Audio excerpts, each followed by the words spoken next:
right. There you go. All right, my name is Rich Schmidt. I'm here with Trent Moffett, the Moffett Family Vineyards. We're in Dundee. It's December 11th, 2019. Thank you so much for joining us today, Trent. We appreciate this. Thanks for coming out. Let's start with the most important question of all, which is why wine? Well, it was kind of pretty simple, really, in the sense that I grew up on a winery. Although when you are forced to participate in things, you don't always then want to do them as a career. So I kind of fought it, but my parents moved to the Napa Valley in 1975, and my dad was in oil and gas exploration, and kind of get the record straight, that I was raised by my stepdad, who married my mom when I was just a few years old. So he raised me. He's my dad. And his last name is Livingston. So when we started, the name of the winery was Livingston. And then he named the vineyard Moffett Vineyards after my side of the family and my two brothers. So, but we bought an old farmhouse that had one bathroom, no TV, heated by a wood-burning stove, and the labor in the vineyards was my brothers and myself, along with the crew. But my dad is originally a geologist, and he was in oil and gas exploration and got his doctorate degree in geology, and so he's all about earth and growing. And so we spent a lot of time in the vineyards pruning, kind of cleaning up things. The old property was house was built in the 1860s, and the winery in the 1880s. So, and it was one of those things that the Napa Valley has a book called Ghost Wineries of the Valley, and this was one of those old ruins. So with the Depression and Prohibition, a lot of those wineries went out of business, and crops like walnuts or prunes came into the valley. And so H.W. Helms was the name of the guy who built the old winery. And my dad, we bought it at bank foreclosing auction in 1975, and he was the only guy to show up. So it shows what the Napa Valley was like back then. Today it's a whole different story. So we did a lot of growing and selling our fruit, and we sold to Chapelet Vineyards, to Rombauer, a number of different people. But we would still be out tending in the vines, and I wanted to go ride my motorcycle with my buddies and do all the things that you do as a kid. And it's like, nope, today we're out in the vineyard. So I kind of grew up hating the industry in some ways. I wouldn't say hating, but definitely not super excited to get into it. Resenting a little bit? Yeah, and then once we dug our caves and started making wine in 1984, the workload changed significantly, and then all of a sudden it was rolling barrels around and helping with racking, and I remember hand pressing the first few vintages, and it was still gravel out front, and trying to press like a hand cranking, where you stack the wood pieces, and trying to do that on gravel is not fun. So we had some really interesting, long, fun days. I must say, looking back on it now, I wouldn't trade it for the world, but at the time I was definitely cursing it inside my head. So, but then my dad, it was a Thanksgiving meal. We had rented a house out at a place called the Sea Ranch on the coast, and he opened up a 1982 Mount Eden Pinot Noir out of a Magnum from the Santa Cruz Mountains. And that bottle of wine was my aha moment, in a sense, where wine went from something that you used to go steal from your parents to drink with your buddies to how did they make that? I want to know more about this. And it would just, a light went on, and decided that this was actually a pretty cool industry, and was shocked how much I knew without really thinking I knew anything at all. But I had been in it my whole life, and really just kind of changed everything. And I started looking at the industry and how I could get in, and worked in New Zealand, and just started working at other wineries and having fun with it. So that was kind of how I got in. So was really that kind of moment. And then I started teaching well, not teaching, but I started a tasting group with a little bit of the university's money. I couldn't buy alcohol, but I could buy stemware and rent buses and things like that for my literary society that I formed. And I filled up big buses, and we did trips to different wine regions around California, and just had a blast with it. And that's when I really started taking wine to another level on learning about regions and why wines are structured in different ways from different areas, and teaching it to people. So it was a lot of fun. I guess so. Yeah. So talk about that. You have the aha moment. Is it, at what point do you think about making wine your life or your career? Is it then? Does it kind of grow as you're in school, or is there a point where you're like, this is what I want to do with my life? It was. I was in college, and I would help my parents doing tastings and things like that. So I really got to see all the different facets of the industry at a really young age without pressure, and without having to earn a paycheck at the time, and not that this is a great paycheck, but but I did love all those different facets, and watching how, depending on the time of year, the different things that you were doing, I felt like there were so many different jobs that you had that I couldn't see myself sitting at a desk doing one thing, because I love moving around, I love people, and it's such a social industry. One of the first things my mom had told me was, become friends with other people in the industry, because you're going to spend most of your time with them, which is really true, because all the events, the charity auctions,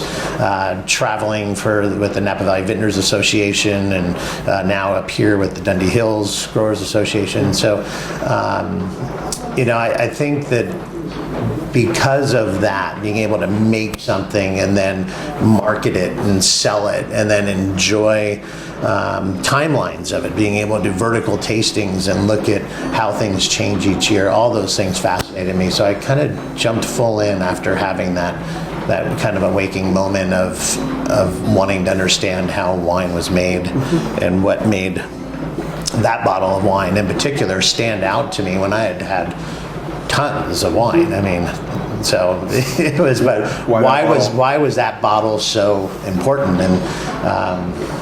And I just actually put in the ground some Mount Eden clone that I got first fruit off of this year. So awesome. So it's full circle finally, because Napa, we don't do a lot of Pinot. So and I've been up here now for 5 years, so I finally have some fruit coming on with it. So tell me about the process then. Once you kind of had that moment, how did you learn what you needed to know to do what you wanted to do? Yeah, and that was kind of the funny thing is like I was saying, I did realize how much I actually did know already. We were making all our wine on our property at that time, so it was very easy to just move in and start working with our different consultants and my father. But then I met a guy by the name of Grant Taylor through Gary Andrus, who owned Pine Ridge and then moved up here to start Archery Summit, and his wife did Gypsy Dancer, and Danielle, who I grew up with, she married Laurent and started Northwest Wine Company and Selena and all the different ones. So she was one of my first calls coming up here. But where was I going on that? Oh yeah, so I met Grant Taylor, and he would come up on the off season from New Zealand and work at Pine Ridge. And so Grant offered me a job. He said, hey, come on down and do a harvest with me down in Queenstown. And so I went down there and worked at Gibson Valley. That's where I really took on the making of Pinot Noir, because again, now the wineries that I was running around, we were Cab and Bordeaux varietals. So, but that was pretty lucky, just having the connections that I did. I was very blessed that way. I mean, our very first winemaker was Randy Dunn. After him was Greg Graham, who was the first winemaker at Rombauer. Then I worked with John Kongsgaard when he left Newton Vineyards. After John, we hired Marco Di Giulio, who had just left La Colla Cardinal Projects. So all those people, it's just a web, and I was able to network so easily. I started a little brokerage company right out of college, and I sold Kongsgaard, Arietta. I had my own label by that time called C&T Cellars. Actually, it started as H.W. Helms, which was the old winery, and then I changed it when I married my wife to C&T Cellars, and we did some pretty fun labels. And I started another label called Screenplay. I started a label called Gage Wines, which was my hunting label. So I had all these things in a book, and I was running around selling friends' wines and traveling all around California, sleeping on sofas straight out of college, partying like mad. Life was good, selling my parents' juice, but others as well. So then when I decided to really get into the business, I eventually got rid of my brokerage book and went in full time with my parents. So before we get into that, I'm curious, you mentioned your aha wine being a Pinot Noir, not having been exposed to much Pinot Noir where you were. As you went down to New Zealand and elsewhere and started to kind of learn about Pinot Noir, what was it that got you so intrigued in it? What is it about Pinot Noir that was so exciting to you? For me, it was how many different styles of Pinot you can find. It's one of those delicate varietals that can be very feminine or very masculine in flavors and structure, and they all serve their own purpose. And they really do. You can just do so much with it, and I think I was intrigued by that because growing up in the Napa Valley, you do a blind tasting of a bunch of Cabernets, which we would do all the time, and it's like, okay, that's Cabernet. It's just you get some variation, but they're not as dramatic and as Pinot. And Pinot is just so fun to play with and taste and talk about. It really does have so many layers and delicacies to it that I really enjoy. And I love rosé and Pinot too, and champagne. So, really, Pinot can do so much. So let's talk about when you decided to get serious and you decided to get back into your family business. Tell me about that and the sort of the transition into eventually taking over that business. Yeah, it was. My folks started with just one wine, and that was our Moffett Vineyard Cabernet. And when I graduated from college, they were just introducing their second wine, which was called Stanley Selection, off the pun of Dr. Livingston, I presume. And so Stanley was our mid-range, and then our estate wine was the Moffett Vineyards. And I'm the youngest of 6 kids. We're like a Brady Bunch family. So the Livingston kids all grew up here in Oregon. So that we'll talk about later, but my brother and 2 sisters grew up here, and then all the Moffett kids, we grew up on the winery. So I had been coming up this way for a long time, but they were all into their careers by the time the winery was at a place of growth. And we doubled our production with that one wine right away. And so I was looking at a distributor job actually in the East Coast to kind of learn more on that side. And I remember sitting down with my parents, and they said, well, if you go do that, we're going to have to hire somebody else, and then we don't know when that door will be open again. So if you really want to get into this industry, the timing for jumping in with the family winery is now. And then I'd already been selling and doing my broker business and doing that for a while. So I decided to not let somebody else fill my spot. So I jumped right in. So. And what were you doing when you started back up?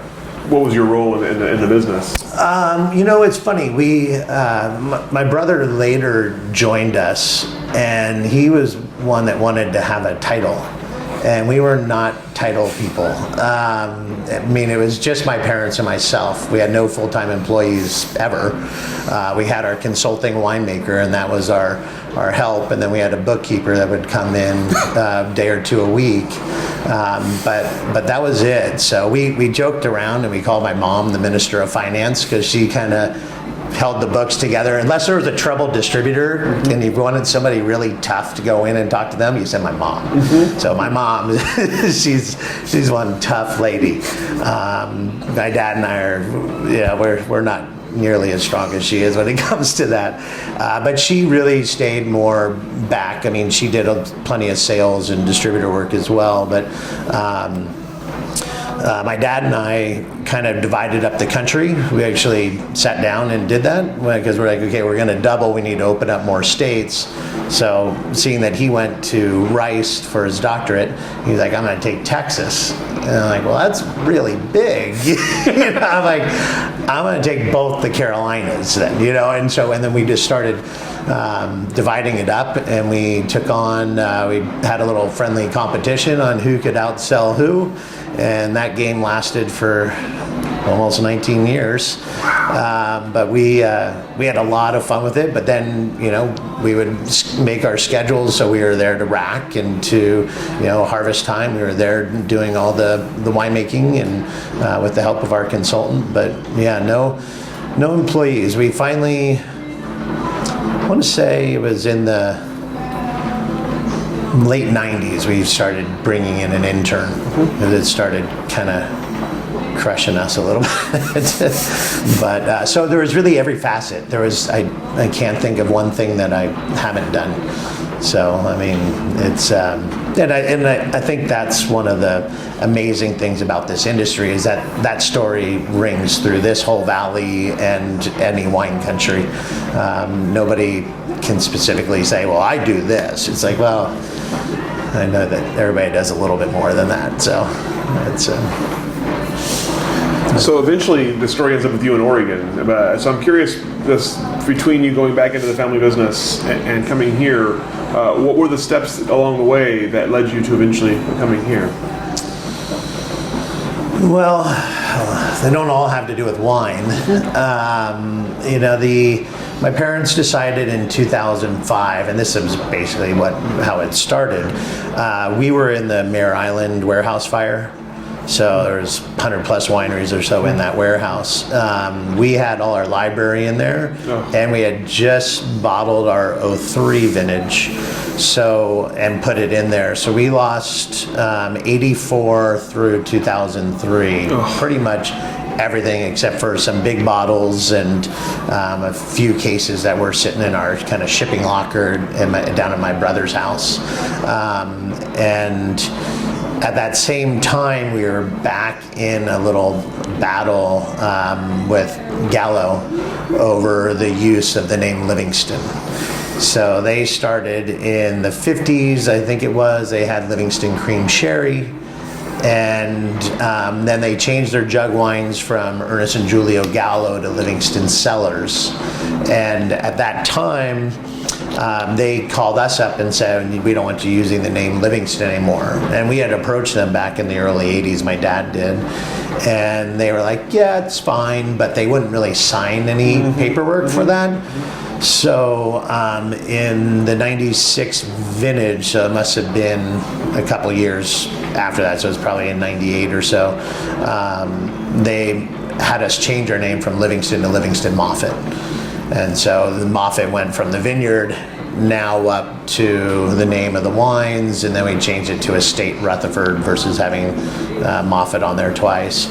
But then in 05, they didn't want us using the name Livingston at all anymore. So my dad says, well, shit, I can't, I don't have any wine, can't use my name. Bought it at an auction back in 75, 30 years later, the whole Napa Valley is a little bit different. And he's like, maybe this is a good time to sell. So they came to me and asked, what I thought of it, which I thought was very sweet of them because it's theirs, not mine. And I told them I'd be fine. I'd figure out, my own thing. And but you have an option in the wine business. You can go to the end like Robert Mondavi and promote and be a promoter, or you sell. And my parents, small wineries is a struggle, and in and out of everything's leveraged to the winery. There was no way I could buy them out because I couldn't provide them with the life that they wanted to do after. So we ended up selling the winery, and we stayed another 2 years. The Lees who bought it, they didn't know what they were going to do with it, so they said, well, just stay there and you can keep making wine, and Philippe Melka's going to make ours, so he'll be coming in, but you guys can still keep making wine here, and we'll just let you know when we want you to move out. So we stayed another 2 years on the property, rent free. Pretty cool. But at that time, that's when I started my Moffett label. So without being able to carry on the Livingston name, I went to the Moffett label and started in 2005 with that.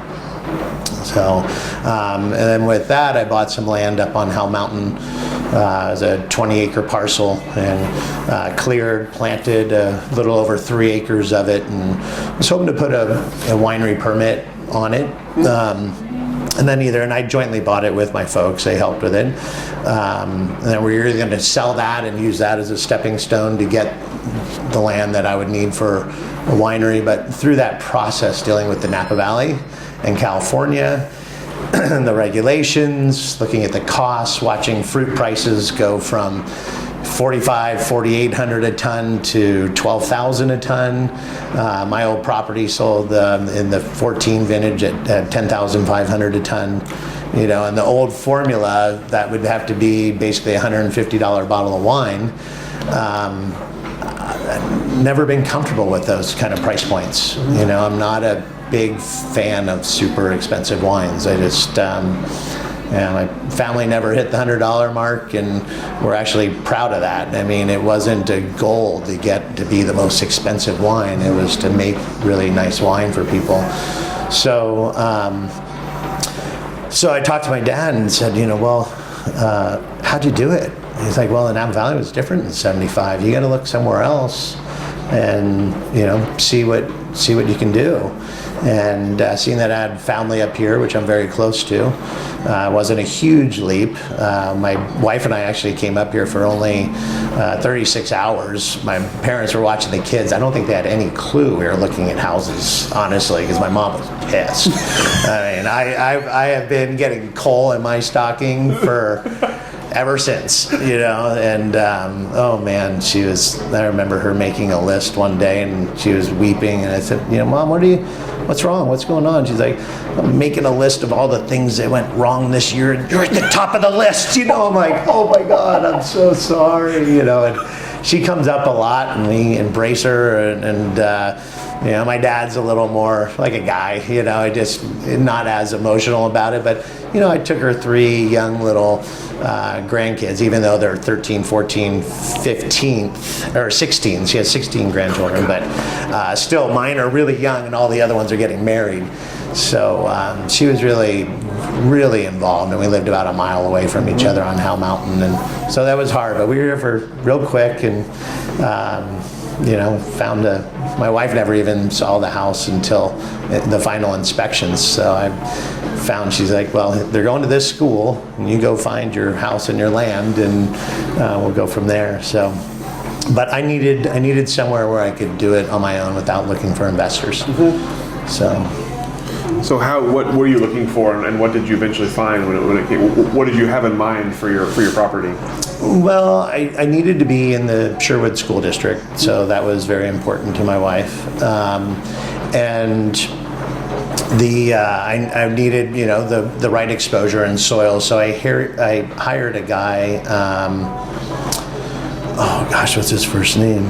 Peter Boatsman. Do you know him? Peter. Gosh, am I getting that is bad? I can't remember. I'll think of it. But anyway, he does a lot of consulting, land consulting. So it wasn't really looking for a house. It was more looking for the right soils. So we went around and found up on Parrot Mountain a nice lot. I had talked with Yamhill County about being undersized and being able to put a tasting room and things like that, and they were very casual and very nice. Unfortunately, that was Clackamas County, and Clackamas County has a very different. There's just not a lot of wineries in Clackamas County, so they look at you as a fruit stand trying to sell alcohol. I ended up selling that property.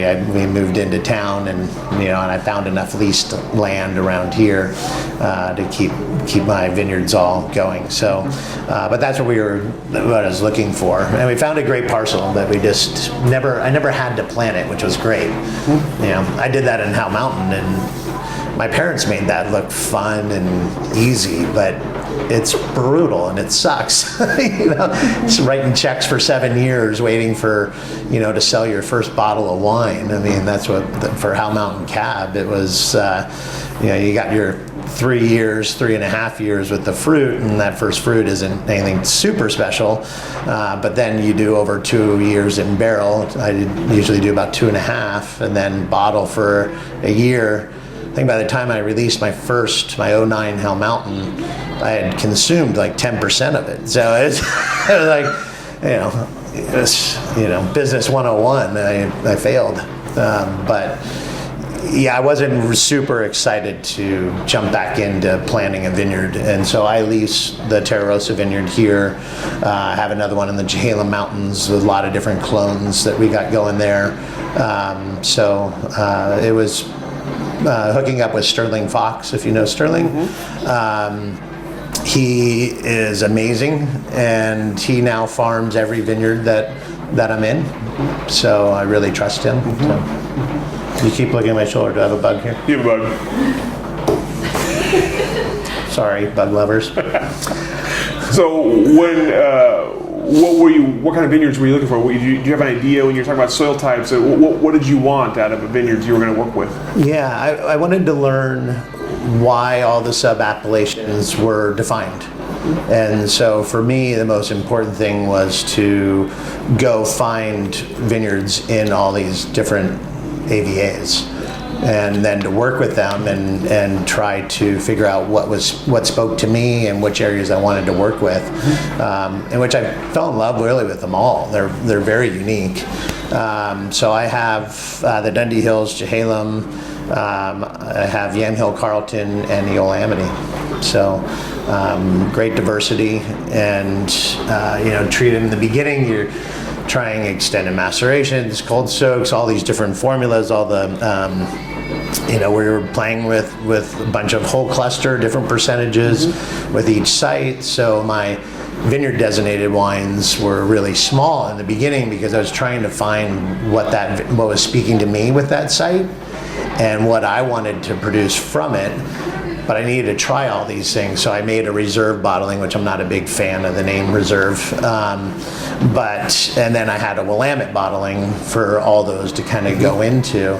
Now that I know how to work with each of these sites and the way and work with the expression that I'm trying to find, now my single vineyards are growing in quantity, and I don't make a reserve anymore, and my Willamette's getting smaller. So. Sure. Yeah. So, but they're all different soils, exposures. Ripen at definitely very different paces. I mean, the Malloris vineyard that I have over in the Chehalem Mountains, that is right now 5 acres in the ground with 7 different clones. So, I mean, Sterling went in 4 times this year to pick, and our total tonnage was maybe 10. So, it's like, hey, Sterling, we got to get that 0.7 acres of Mount Eden because it's ready now, but I love that small, it's like my little quilt over there of clones. I got, 3 different Chardonnay clones and 4 different Pinot, and then Aligote also. So actually a number of things. So, yeah. So how did you decide what you obviously Pinot Noir was the big push for you. How did you decide what else you wanted to plant and make? Well, I still do a little bit in Napa. I thought it would be very silly to just walk from something that we had been working so hard with for so long. But up here, really, I mean, my favorite wine to drink for both my wife and I for a long time has always been rosé. So that was I was very excited when getting up here to immediately get into the rosé world. But really, I mean, a little bit of Chardonnay, because I don't know why, if we're comparing ourselves to Burgundy, why we wouldn't be very big on making Chardonnay around here. And it's growing like mad. I mean, it's growing faster than any other varietal, I'm pretty sure. So that was easy to do a little bit of Chardonnay and work with the Wente clone, which I'm really excited about. We used to work with that under Livingston Moffett, and so we got that in the ground, which was great.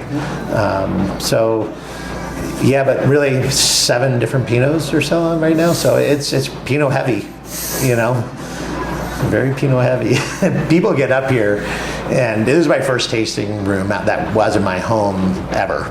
So it just, I mean, the front porch of our house was always our tasting room, and so it's kind of funny that we're in a 9 feet 2 inch by 24 foot little tasting room, but it's perfect. I mean, it does what it needs to do, and people really enjoy it. But when I show them some Napa wines, people get real excited because if they've been here for a few days, they've had like 45, 50 Pinots, and they're very excited to have a little a little something else too. So and I'm looking towards Washington because they're still fairly priced, and so we'll see where that all goes down the road. You mentioned the process of working with your vineyards, figuring out what the vineyard is gonna do, and then what you want to make out of it. Tell me what your winemaking philosophy is, and what it is you're trying to capture with your wine. Yeah, so I hired, as soon as I got up here, my first hire was Drew Voigt. So Drew is my consulting winemaker. Drew is fantastic. He's a Davis-trained California guy, so although he's been here for I think 19 or 20 harvests now, and but we spoke a similar language, and stylistically we have similarities. We both do vineyard designated wines from two of the same vineyards, and our wines are extremely different. So we still do definitely have our different styles. The nice thing with working with Drew is he just doesn't have much of an ego, and I love it because you go talk to other winemakers and they're like, this is how we do it. If you're going to custom crush with us, here's the way it goes. And not to bring up names, but there was a few of those that I interviewed, and I already had a style that I wanted. I had a way that I wanted the wines to be made. Now Drew's talked me out of some of that because I was used to talking to people about Russian River fruit, which is extremely different than any fruit up here. And with the different, with our different acids up here, there's a lot of things that just are handled differently. But, I have a California palate, so you will not find my wines in that, high 12 to low 13 alcohols. This year, we had a little rain in September, so we made this year. This was the first awakening for me of, okay, we're in the Great Northwest here. Because it was all looking perfect until that, first week in September. And then with the storms coming in, we never caught back up. But 14 through 18 was stunning vintages that you could, hang time is, you could leave the fruit out there as long as you wanted. So mine are pretty. They're darker in a sense, definitely darker in color. But I still think they have a great balance of acid and fruit. And like my Monk's Gate Vineyard down in the Yamhill Carlton. There I work with some 777, so that's more of that red, racy, kind of vibrant fruit. That's more kind of my lighter style, where when you get to the BZ Vineyard down in the Old Amity, a little more whole cluster, a little more broader shoulders, and definitely darker structure, all pomard. Up here, at the Dundee Hills, we have some 777 out here, and I don't take any of that. That fruit, that Drew gets that. and that would bring the wine to a different direction, almost more like the Monk's Gate, where Pommard and 115 for me here gives a much darker, lush, rich, definitely with some of that mountain influence. You get some of that tension in the wine as well. But they're definitely, it's definitely a big, rich wine that we get off of here. So, so stylistically, I'm just kind of still playing to my California palate, I guess. So nobody's complaining yet, so I'm excited. So if they like what I'm doing, and that was the first thing, is you take a mail list that's been going on for 25 years or even more actually, and say, hey, trust me, I'm going to Oregon, I'm going to start making Pinot. And all your cab followers are like, yeah, I don't really drink a lot of Pinot. And I'm like, just bear with me.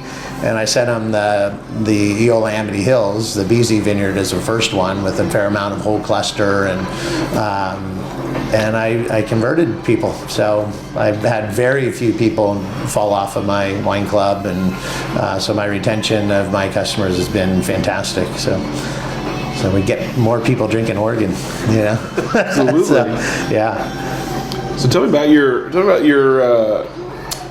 thoughts on Oregon, your initial thoughts on Oregon, and also kind of your reception here in Oregon, coming from Napa when you did. How did you fit into the valley? I would, if I could remember my wife's quote, it would be perfect. But the doors opened. It was amazing. How much I got accomplished in the first 6-8 months that I was here, I did not expect whatsoever. To find the vineyards, to find like this vineyard here, you don't just walk into town and take over, and it's teeny, but it's, for me, it's still a big vineyard. It's 2.6 acres of fruit, and it's hard to find these little spots instead of saying, oh, I get row 17 through 20, but to find a vineyard that you can lease, control the farming, meeting Sterling. A guy by the name of Matt Novak works for Result Partners.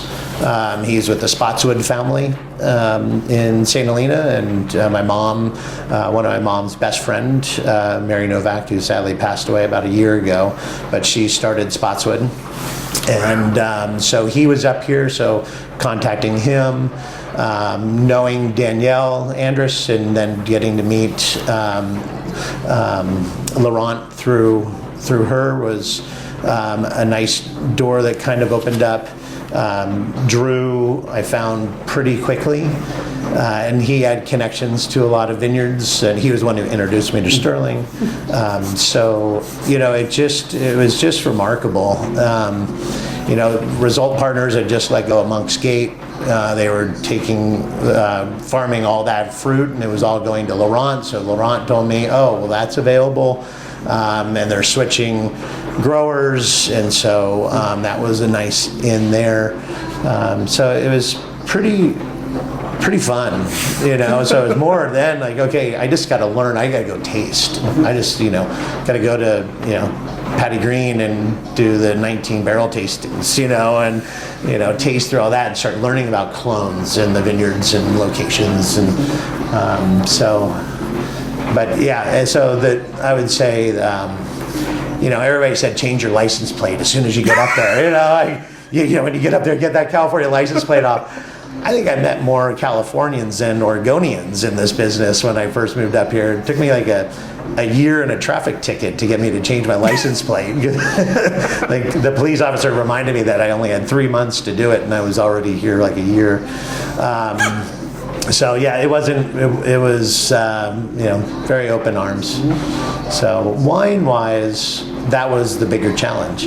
As I was going around all the wineries and tasting, and there's many wines to me that tasted almost like a silver tequila. I mean, it just, my palate was so not used to that much of it. I would have Oregon wines on occasion, and that was really fun. But when you go out and you start like, well, I want to hit 4 wineries today, and you're trying that many, your palate fatigue goes a different direction than what I was used to.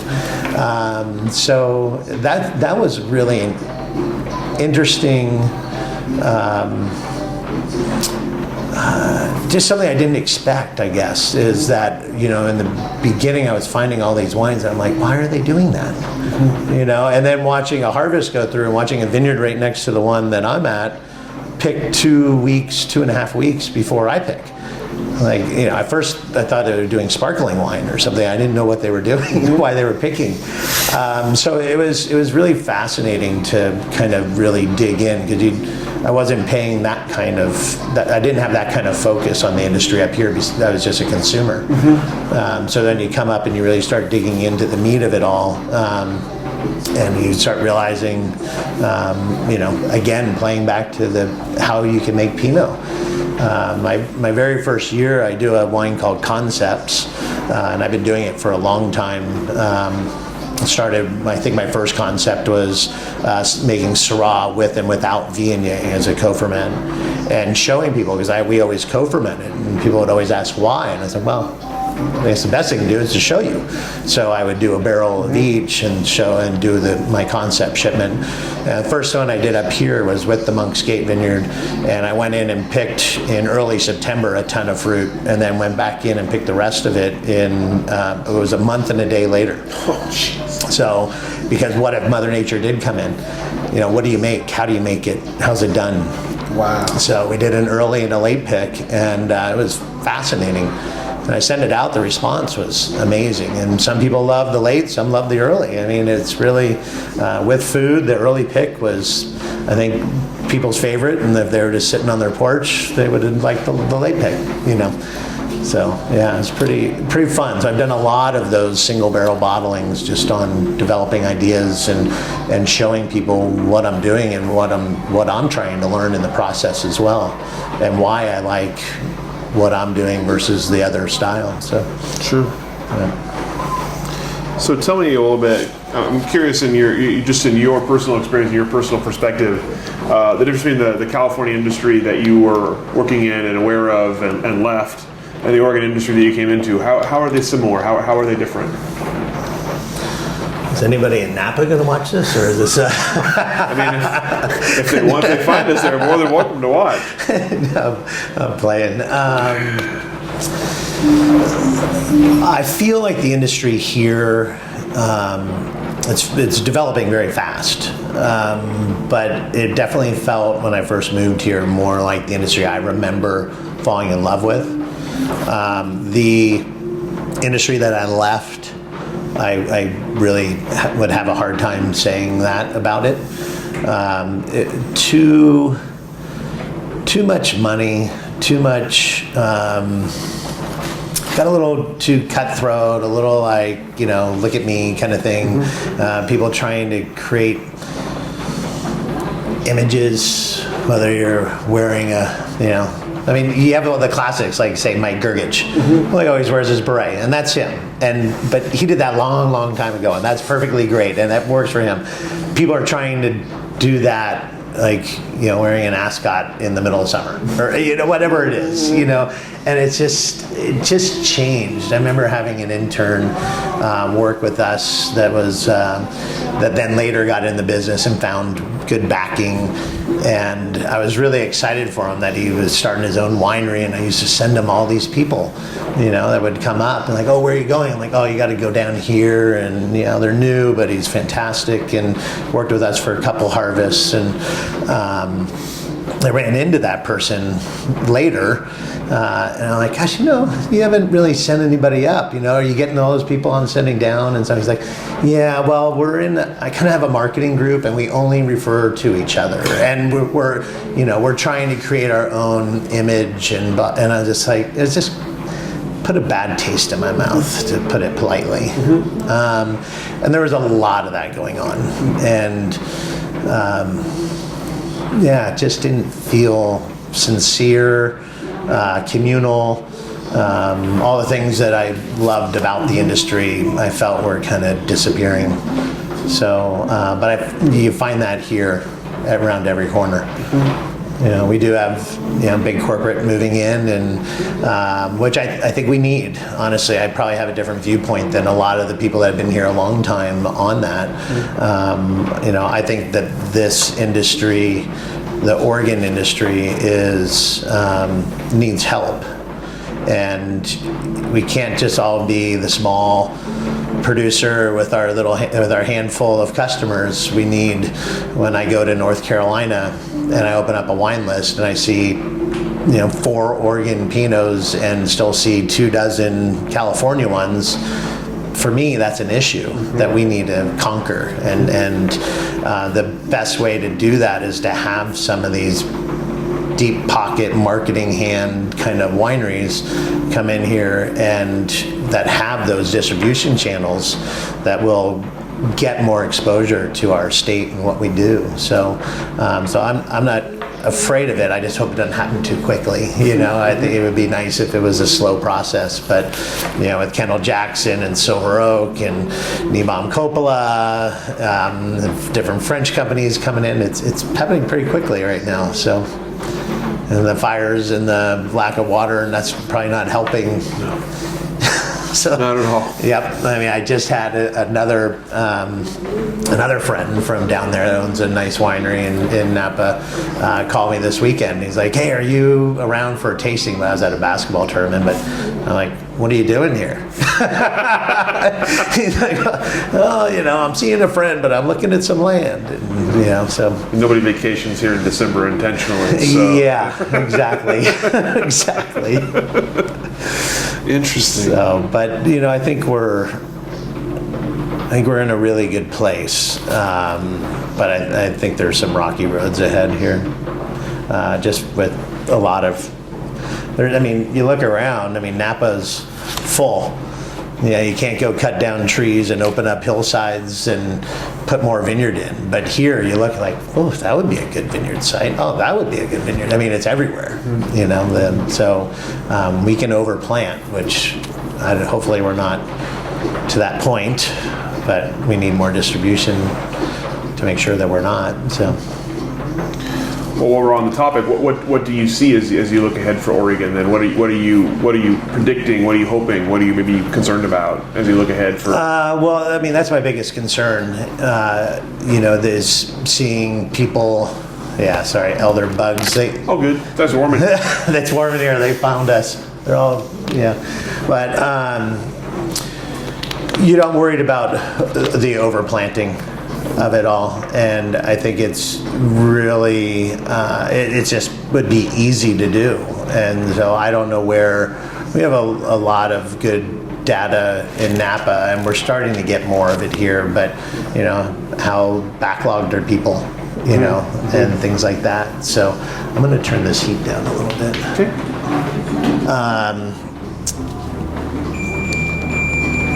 We'll get a little ringing going. So that's a big concern. We need more international exposure, I think, too, to try to draw those buyers in. It's very interesting. I think Washington and Oregon rely very heavily on the locals, where Napa people are flying in from all around the world to buy and drink wines. I think we need a little more of that around here, personally. But it's a lot's happened in the last 5 years since I've been here, and in the last 10 years, I can't even imagine, the change and the advancements that we've made in winemaking, climate. My dad's a geologist, so he looks at our life as smaller than sand on the big picture. So to talk climate change, he would struggle a little bit with that. But we are definitely in a trend in which we're warmer right now, and the last 4 out of 5 vintages kind of show that. So we're definitely, my concerns aren't with weather and winemaking. I think we got that going pretty good. We've had a great run. So you obviously have a pretty small operation here at Moffett. Tell me about how you logistically handle all of the needs you have. You mentioned obviously Drew and Sterling playing a role in that, but yeah. So tell me about how you're running Moffett up here and pretty well. I did get rid of 3 labels when I moved up here, because I remember my wife telling me one day that I was doing a pretty good job with all of them, and that stung. Like, oh, okay, yeah. I love to create. I don't know, my mind's always trying to do something different, creative, thinking of new labels and ideas. But I'm trying to reel that in and just focus on my Moffett brand right now. And but yeah, no, I mean, I have a bookkeeper. It probably gives me maybe 5 hours a month. But otherwise, and then Drew, which is great. And the babysitting of the wine is, we don't do a lot here. I mean, once the wine's in bed, it's in bed until you're basically ready to bottle. Besides topping, we don't do over vintage, so we're getting the wines out just before the next harvest. So once we're kind of done with that process, it frees me up to do more marketing and sales. This was a big deal, getting this little tasting room together, just to get more locals. And that, going back to that, I didn't realize that was the industry. I just thought all wine regions had people like the Napa Valley has, and we don't. Matter of fact, tomorrow night I'm hosting a little tasting in Portland to try to get more locals, and so that's been a little bit of an adjustment. I do sell a little bit out of state. I sell in the Carolinas and in West Texas. That's all my distribution. So West Texas, Amarillo down to Midland. Wow. So I run that little oil stretch, and then both North and South Carolina. So my focus is really on direct to consumer. So right now I'm about 85-90% direct to consumer. So production's small. I didn't want to come up here and just assume that I knew what I was doing and could take on the Pinot world, and that all my customers would just buy it all up and it would disappear. That would have been heaven. But right now, well, this year we had a shorter crop, but the 19 I would have increased my production by another 30 to 40% this year. I didn't quite get there, but my current releases is about 900 cases, so I'm still very small. And that was intentional. My wife has a good job, thank God, because this is a hobby size. This is not a sustainable size yet. But in the wine business, you can't just make more because that was a good one. So, and I wanted to be real cautious on how I started, and I never taken, Oregon wine or Pinot to the market, so I didn't know what the response was going to be. So, but growing in this new vineyard, just got all first fruit off of this year, so that will double my production for sure. So obviously you had an interesting background in terms of having marketing sales experience that a lot of winemakers don't when they start their brand. Tell me about selling wine and what you had found and discovered, and then, like you say, as you take Oregon Pinot Noir to market, what about it is different, and what do you see it changing into, perhaps? It's a good question. This is such an industry of relationships, and so I found out there that it really didn't matter what I was making as long as I was producing of the quality that was expected of me, that I just didn't run into a lot of resistance. So now you got to make your slot, so to speak. But going to sell in the Carolinas, where I've been selling since I got out of college, I never missed a beat with it. So unfortunately, I wasn't making enough of my single vineyard wines to really offer that to them, and I'm just starting to offer that to them now. So, but the sales side, I think it's more about how many labels there are now. That's the biggest struggle in my mind. I mean, there's just so much wine out there. It's just remarkable. I mean, for years when I was still down in Napa, I would go into a wine shop and grab something like, what, this is Napa? Who's this? You know, and just remarkable how many labels, not wineries, but labels, you know, and the same is going here. So it's really about networking, you know, and getting more people. It's kind of the bottom line of it, really. I mean, the nice thing is I do have really good relationships when I travel to my out-of-state locations. I'm usually staying in people's homes because I've known people now long enough. I used to sell in New York, and I hated it because you go there and it's like a bad Groundhog Day. I mean, you know, you walk into the restaurant you've been selling wine at forever, but every time it's a new buyer, so you start all over. When you go out to Amarillo, it's the same guy. And you may be staying at his house, or he may be throwing you a party that night, you know, kind of thing. And so that's what I prefer. I prefer that nice, small, relationship-based kind of situation. So, yeah. So as you talk about growing production, and obviously having your vineyard here will change that. As you grow your production, is the plan to stay direct to consumer as much as possible, or are you going to expand beyond that? I need to open more states, without a doubt. There's something about getting that nice check when somebody buys a pallet of wine versus 4 bottles. And when the 4 bottles only come in every so often or something in a bad, you know, week or winter, you really do need that cash flow. I mean, and that's, you know, they will say that's a struggle of this industry is managing your money and the cash flow of the industry. I mean, you know, so hopefully next year I'll open 2-3 more states. My growth is there enough to do that. It doesn't help the bottom line, but it will help it in the long run. So, but yeah, my growth will be within the Malorus Vineyard. It's adjacent to Bergstrom and De Lancelotti. It's kind of pinched in between the two of them.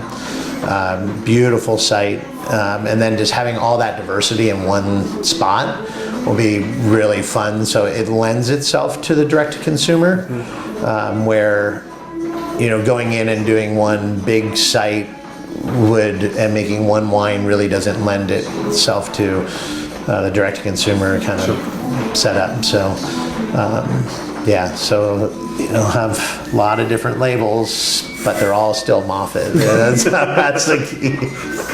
I need different colors, though. My M's, all my vineyards have a different color M. Uh-oh. You know, because you figure when people are drinking it, they're like, oh, I had that great Pinot of yours. And like, yeah, I did 7. So, you know, which one? Was it a red M, a blue M, a brown M? You know, so it's helpful, you know, really helpful. So, but yeah, I actually bottled, is hilarious. The Wente Chardonnay out of that Malorus Vineyard, my current one is like a teal M.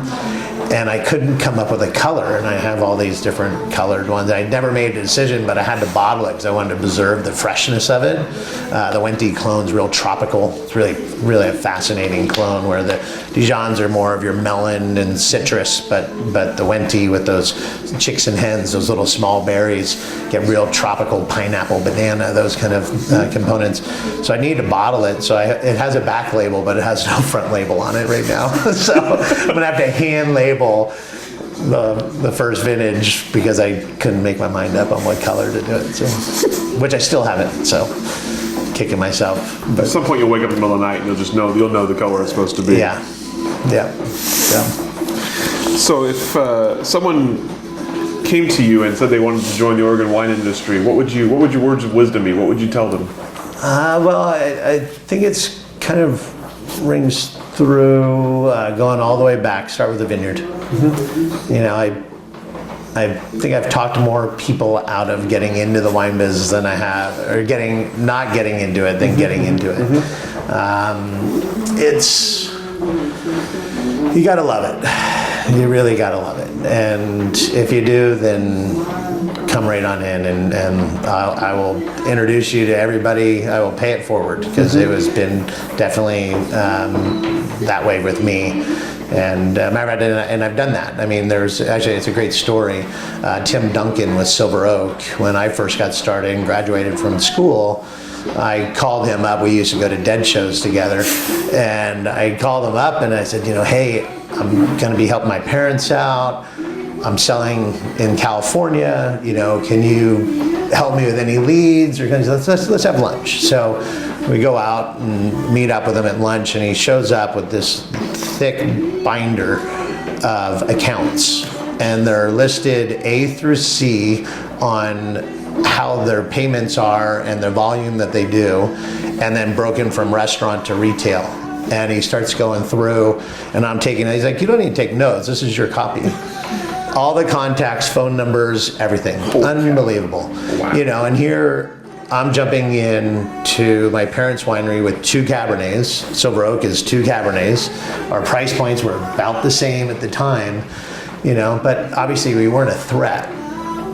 Silver Oak's still going to sell their wine, but that kind of openness was amazing. And at the end of it, I'm like, Tim, God, what can I do for you? And he's like, just help somebody else down the road. And a girl by the name of Jenny Green that I went to college with started dating a gentleman by the name of Fritz Stollmuller, and Stollmuller Vineyards over in Sonoma. And she called me up. She's like, my boyfriend's clueless on this stuff. I mean, he really needs your help. Do you mind meeting with him? And I set up a day of appointments in San Francisco and met him, and we went around with his wines, and I introduced him to a bunch of people and gave him my list of accounts, and that was my time to actually be able to do the same for somebody else. And that was years later, but it was, I think that's what makes this industry so fun and unique, so there's a lot of people willing to do that. So I would help anybody out that wanted to come in, but I would first warn them a little bit of what exactly it takes. As I've seen many people come in and go out just as fast. There's some challenges to the wine industry. What's maybe something, since you have such an interesting perspective, having basically grown up in the industry, what's something about working in wine that maybe people outside the industry would be surprised by? What is something that those people maybe weren't expecting when they came in and then went out? I think it comes down to sales. I think they just think the wine sells itself, and the attitude of of people like charities and things like that, where they're just like, oh well, we only need like 4 cases, or we only need a big bottle, and when you have 50 of those people asking you all the time, it's like you could give away your everything you make, without a problem. And I think that people think wine just kind of flies out, and they don't realize how much competition there is, and how hard it is to, when I buy wine, I'm on a number of different wine clubs, but I rotate them because all of a sudden it starts backing up in my cellar. I'm like, oh my gosh, I got a wall of Patty Green, and I just left their wine club, which really made me sad, but I literally probably have, 8 cases of their wine in my cellar right now, and I'm waiting on them to drink them, but I don't need more because I'm not really keeping up with it. So, and I think people think that their friends are all going to jump in and buy, and that's really not true. My amount of friends in my wine club is, it's a small percentage. It's, you need to find people that are just really true wine consumers, I think. But starting with a vineyard, that's fun, and you can lose your money, but you can also sell it. So, and then you're not getting backed up with inventory and all that good stuff.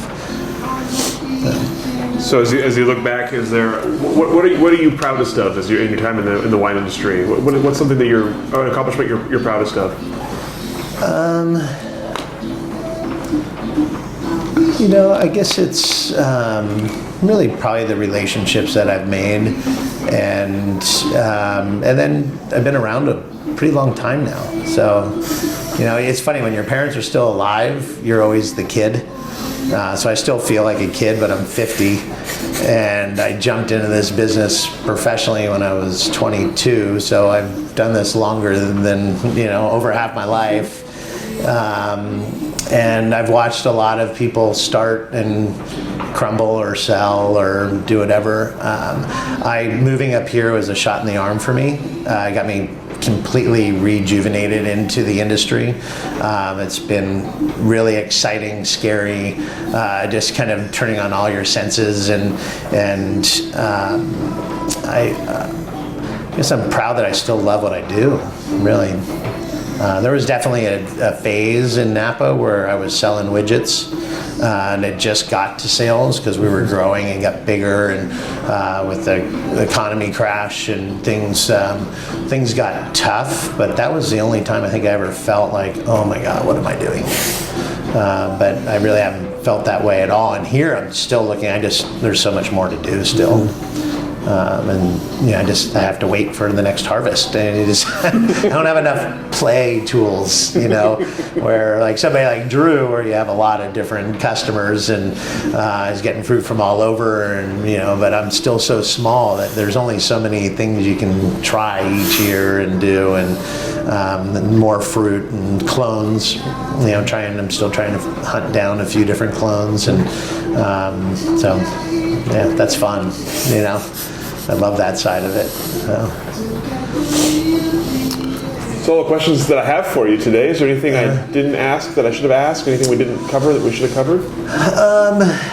No, I mean, I think, we were talking about the industry here, and one thing I remember thinking when we started talking about it was, I saw it happen in California with Syrah. Immediately everybody came out with $45 and above. I think one thing that this industry is missing here is actually the bigger, real affordable price point. I mean, we do have Erath with their what is that, burnt orange kind of label. I think they do 250,000 cases of, or something like that. I mean, that we need a few more of those, I think, to just get wine to everybody and show what we can do. It was the beginning stages, wine style here turned some people off and turned some people on, but we're making different wines now, I think, than at least the ones that I remember from the past. And so I think we need to show off that a little more, but we need to be able to be at that price point. I remember when I first got out of school, I was doing negociant wines. That was my C&T cellars. We had some fun. I did skinny dip Sauvignon Blanc, backyard Chard, patio Pinot, rooftop red Cabernet, tailgate Zin. Anyway, did all these fun, but they're all $20. I figured, $20 in your pocket. You can get it from an ATM machine. It's one bill, and so that was how I was trying to get all my friends hooked, and get them kind of following what I was doing and drinking wine, just get them off of cocktails and beer and drinking wine. I mean, definitely when I started, the U.S., our consumption rate compared to France or Italy was so small. So we don't need all these mixologists and all that. We need more wine, drink more wine. So, but I think with the amount of growth that we're having here in the vineyards, we're probably going to be creating that, and I think that will be a really big help. Is price points. At my size, I can't do it, so I'm sorry I can't volunteer to be the one that's going to try to do that. But But I think that's what this industry needs a little more of. Is trying to get that $20 bottle out there. That's a great representation of Oregon wines. So. All right. But I don't know. There's endless stories, but it just, but yeah, it's been fun to share it. And I'm glad that I can, be archived away for one day. I mean, we were talking off camera about, meeting the industry, and I think that's one of the most unique things that is still available here is being able to meet the founders. When I got started in Napa, those guys were all dead and gone. I mean, you still had Mondavi, and Peter Mondavi still, I mean, So there are some, but they're really the second wave. They weren't the real, true founders. And up here, I belong to a lunch club called the Good Old Boys. And there's a lot of, that's where I had lunch with Dick, and there's a lot of the old guys in there, and it's so cool to be like, gosh, I would love to go back in time and just know what was it like. I mean, how scary to come up here and this weather and just be like, we're gonna go for it and just start putting grapes in the ground. So it's fun that you're doing this, because I think there's a lot of places where they've lost that window, and you found it. So that's really cool. Yeah, absolutely. Thank you. Yes. Yeah. It's a treat for us as well, of course, to hear big and small, new and old, all the different stories we have. Yeah. So. Yeah. So thank you so much for your time today, for Thank your you. answers, for telling us your story. Appreciate it, Rich. And we'll go Thank ahead you. and let you off the hook. Okay.